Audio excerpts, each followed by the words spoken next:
¿Alguna vez has sentido un vacío en el pecho, un vértigo sin causa, una inquietud que no puedes explicar?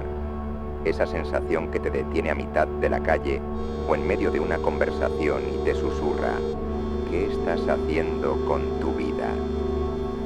Esa es la ansiedad que Søren Kierkegaard convirtió en su campo de batalla, su confesionario y su legado. Había una vez en la ciudad de Copenhague un hombre solitario, de caminar pensativo y mirada absorta, que se perdía entre las calles empedradas como si buscara algo que ni él mismo sabía cómo nombrar. Ese hombre era Søren Kierkegaard. Vivía entre libros, silencios y paseos, un espíritu profundo que no encontraba reposo ni en la filosofía, ni en la fe, ni en el amor. Su ansiedad no era un trastorno médico, sino una herida metafísica abierta al centro del alma. Y así, su vida se convirtió en la dramatización misma del pensamiento. Cada mañana Søren se levantaba con el peso invisible de una lección que nunca se terminaba. Desde su cama sentía cómo la libertad lo asfixiaba. La posibilidad de ser todo lo que podía ser no era una bendición, sino una carga aplastante. En su diario escribió: la ansiedad es el vértigo de la libertad. No era el miedo a algo concreto, no era la preocupación por el futuro o el arrepentimiento por el pasado. Era la angustia pura de poder elegir y, por tanto, de poder errar. En las primeras horas del día salía a caminar. Era su forma de pensar en movimiento. Las calles de la ciudad eran su confesionario, su catedral abierta. Caminaba largo rato, cruzando puentes y plazas, siempre consigo mismo, preguntándose qué significa existir, qué significa ser uno mismo. Pero mientras el mundo parecía moverse con certezas, el comerciante vendía, el sacerdote predicaba, los jóvenes reían. Él sentía que todo eso era una ilusión que ocultaba la desesperación subyacente del ser humano. La ansiedad de Søren no era solo suya. Él la veía en los rostros de los otros, aunque ellos no la reconocieran. La veía en la sonrisa forzada de una pareja, en el silencio incómodo entre dos amigos, en la mirada baja del oficinista. Pero él la sentía con una claridad abrasadora. No podía distraerse ni anestesiarse. Era consciente de su yo, de su relación con el infinito y con Dios. Y en esa relación, cada posibilidad se abría como un abismo. Una tarde de otoño, sentado en un banco frente al lago Beblinge, Søren contemplaba el reflejo de los árboles en el agua. El viento hacía temblar las hojas, y en ese movimiento él vio el temblor del alma humana. La angustia, pensó, es la disposición que precede al pecado. Es decir, es el anuncio del salto, el aviso de que uno puede elegir ir hacia la nada o hacia Dios. Pero ambos caminos exigen una entrega total, y eso lo llenaba de un terror sagrado.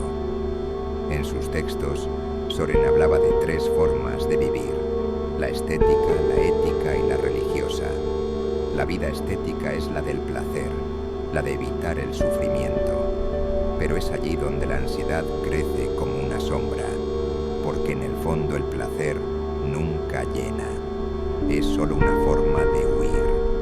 La vida ética es la del compromiso, de asumir la responsabilidad.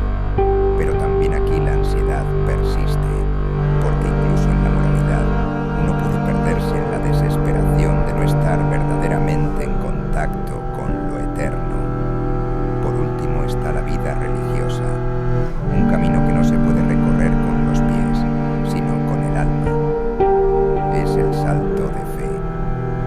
Pero ¿cómo dar ese salto cuando el abismo es tan hondo? ¿Cómo confiar en Dios cuando toda la razón grita que no hay certezas? Søren sabía que el verdadero creyente no es el que tiene respuestas, sino el que tiene el valor de vivir sin ellas, confiando solo en el amor divino. Su ansiedad era en el fondo una forma de honestidad. Kierkegaard no quería respuestas fáciles, no buscaba consuelo. Él quería verdad, aunque doliera, y en esa búsqueda su vida se volvió testimonio de lo que significa existir auténticamente, ser consciente de uno mismo, del tiempo, del pecado, de la libertad, del amor. Y sin embargo, no estaba solo, porque su angustia, aunque solitaria, es compartida por todos los que alguna vez se han detenido en medio del ruido del mundo y han sentido el peso de la existencia. Él les dio palabras a aquellos que no sabían nombrar lo que sentían. Y por eso, su legado no es solo filosófico o teológico, es profundamente humano. En su último paseo del día, cuando el sol caía y las sombras se alargaban por la ciudad, Soren volvía a casa con la ansiedad aún palpitando, pero también con un extraño consuelo, porque había entendido que la ansiedad no es un error del alma, sino una señal de que estamos vivos, de que aún no nos hemos rendido a la superficialidad. Y así en su soledad, Soren Kierkegaard nos dejó un mapa del alma humana, trazado no con líneas, sino con sufrimiento, fe y pensamiento. Un mapa que aún hoy seguimos recorriendo, cada vez que sentimos que el abismo de la libertad se abre bajo nuestros pies. Si esta historia te hizo reflexionar, si encontraste un eco de tu propia alma en las palabras de Soren, no olvides suscribirte al canal. Aquí seguimos explorando las grandes preguntas de la vida, sin miedo al abismo. Porque en el fondo pensar juntos es la forma más humana de no estar solos.